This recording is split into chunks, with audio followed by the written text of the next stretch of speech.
शाहजहां मुगल साम्राज्य के 5वें सम्राट को उनके भव्य स्थापत्य कार्यों और विशेष रूप से ताजमहल के निर्माण के लिए जाना जाता है।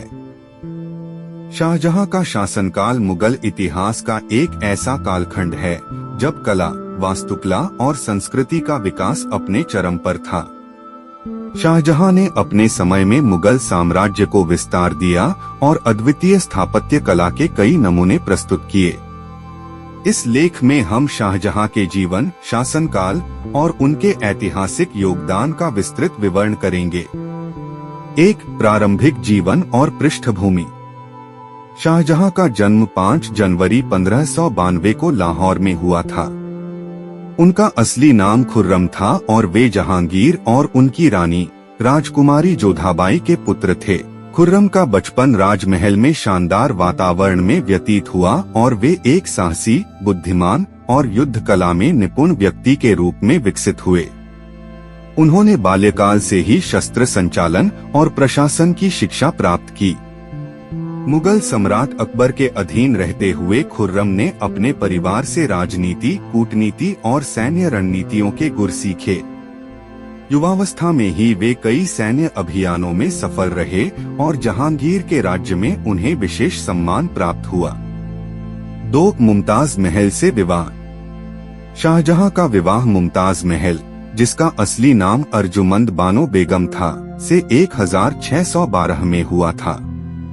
मुमताज महल के साथ उनकी प्रेम कहानी इतिहास में अमर है। मुमताज महल शाहजहां के दिल के बहुत करीब थीं और उन्होंने कई युद्ध अभियानों में भी उनका साथ दिया।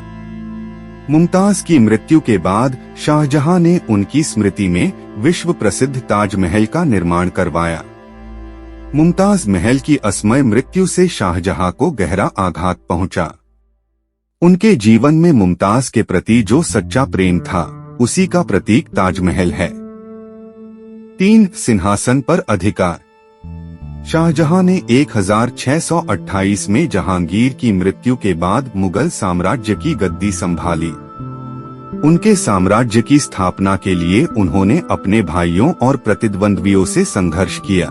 गद्दी पर बैठते ही उन्होंने अपने शासन को संगठित और व्यवस्थित किया और सत्ता को पूरी तरह से अपने नियंत्रण में ले लिया। शाहजहां का शासनकाल मुगलों के लिए समृद्धि और स्थिरता का काल था। उन्होंने राज्य में कानून व्यवस्था को सुदृढ़ किया और प्रशासन में सुधार किए। उनके शासनकाल को स्वर्ण युग कहा जाता है क्योंकि इस समय में कला, वास्तुकला और संस्कृति का अभूतपूर्व विकास हुआ। 4. शाहजहां की सैन्य उपलब्धियां। शाहजहां ने अपने शासनकाल में मुगल साम्राज्य का विस्तार किया।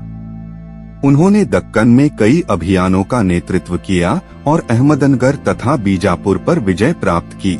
उनके अधीन मुगल साम्राज्य का विस्तार उत्तर से लेकर दक्षिण तक और पूर्व से लेकर पश्चिम तक हुआ। उन्होंने कंधार और बल्ख के क्षेत्रों में भी सैन्य अभियान चलाए, हालांकि इन क्षेत्रों पर उनका प्रभाव अस्थायी रहा। इसके अलावा शाहजहां ने अफगानिस्तान के क्षेत्रों में भी कई विजय हासिल की, जिससे मुगल साम्राज्य और मजबूत हुआ। 5. शाहजहां का स्थापत्य और ताजमहल। शाहजहां को स्थापत्य कला का बड़ा शौक था और उनकी स्थापत्य उपलब्धियां अद्वितीय हैं। शाहजहां के शासनकाल में बनाई गई इमारतों में ताजमहल प्रमुख है। यह इमारत संगमरमर से बनी है और इसे मुमताज महल की स्मृति में बनवाया गया था। ताजमहल का निर्माण कार्य 1632 में शुरू हुआ और लगभग 20 वर्षों में पूरा हुआ।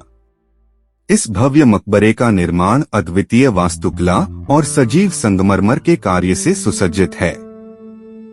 इसे प्रेम का प्रतीक माना जाता है और यह आज भी विश्व के 7 अजूबों में से एक है। इसके अलावा शाहजहां ने आगरा किला, लाल किला और जमा मस्जिद का भी निर्माण करवाया। 6. दिल्ली के लाल किले का निर्माण। शाहजहां ने अपने शासनकाल में दिल्ली में एक नए किले का निर्माण करवाया, जिसे हम आज लाल किला के नाम से जानते हैं। इसका निर्माण 1638 में शुरू हुआ और इसे पूर्ण होने में लगभग 10 वर्ष का समय लगा। लाल किला मुगल वास्तुकला का अद्वितीय नमूना है और इसका शाही दरबार, दीवान-ए-आम और दीवान-ए-खास इसका प्रमुख आकर्षण है। लाल किला आज भी भारत की सांस्कृतिक और ऐतिहासिक धरोहर का प्रतीक है और हर वर्ष स्वतंत्रता दिवस पर यहाँ से प्रधानमंत्री देश को संबोधित करते हैं। 7 शाहजहां के शासनकाल की सांस्कृतिक उन्नति। शाहजहां के शासनकाल में मुगल साम्राज्य कला, साहित्य और संगीत के क्षेत्र में अत्यधिक उन्नत हुआ। उनके दरबार में कई प्रमुख कवि, लेखक, संगीतकार और चित्रकार थे जिन्होंने भारतीय कला को एक नया आयाम दिया। मुगल चित्रकला और साहित्यिक गतिविधियों में भी उनके शासनकाल में प्रगति हुई। फारसी भाषा के अलावा हिंदी और संस्कृत साहित्य को भी समर्थन दिया गया। उनके शासनकाल में कलाकारों और शिल्पकारों को संरक्षण मिला, जिससे भारतीय कला और संस्कृति को उन्नति मिली। 8 उत्तराधिकार संघर्ष और औरंगजेब की सत्ता प्राप्ति। शाहजहां के जीवन के अंतिम समय में उनके पुत्रों के बीच सत्ता के लिए संघर्ष शुरू हुआ। उनके 4 पुत्र दारा शिकोह, शाह शुजा, मुराद बख्श और औरंगजेब ने सिंहासन के लिए एक दूसरे से संघर्ष किया। इस संघर्ष में औरंगजेब ने अपने भाइयों को पराजित किया और अंततः सत्ता प्राप्त की। औरंगजेब ने शाहजहां को आगरा के किले में कैद कर दिया, जहां उन्होंने अपने जीवन के अंतिम 8 वर्ष बिताए। शाहजहां की अंतिम इच्छा ताजमहल के पास दफन होने की थी, जो उनके निधन के बाद पूरी की गई। 9 शाहजहां का योगदान और उनकी धरोहर। शाहजहां का शासनकाल भारतीय इतिहास में एक स्वर्णिम युग के रूप में जाना जाता है। उनके शासनकाल में मुगल स्थापत्य और कला का विकास अपने चरम पर पहुंचा। उनके द्वारा निर्मित इमारतें, विशेषकर ताजमहल, लाल किला और आगरा किला, आज भी भारतीय स्थापत्य कला के प्रमुख उदाहरण हैं। शाहजहां ने भारतीय वास्तुकला और कला को एक नया स्वरूप दिया, जो आने वाली पीढ़ियों के लिए प्रेरणा का स्रोत बना। उनकी स्थापत्य शैली ने भारतीय वास्तुकला को वैश्विक स्तर पर पहचान दिलाई। शाहजहां भारतीय इतिहास के उन महान शासकों में से एक थे जिन्होंने न केवल एक समृद्ध और शक्तिशाली मुगल साम्राज्य की नींव रखी, बल्कि भारतीय कला और वास्तुकला को भी विश्वस्तरीय बनाया। उनकी प्रेम कहानी और ताजमहल के निर्माण ने उन्हें इतिहास में अमर कर दिया। शाहजहां का जीवन प्रेम, शक्ति, कला और संघर्ष का अद्वितीय मिश्रण था। उनकी धरोहर आज भी भारतीय संस्कृति और इतिहास का महत्वपूर्ण हिस्सा है, जो आने वाली पीढ़ियों को प्रेरित करती है और भारतीय स्थापत्य कला को गौरवान्वित करती है।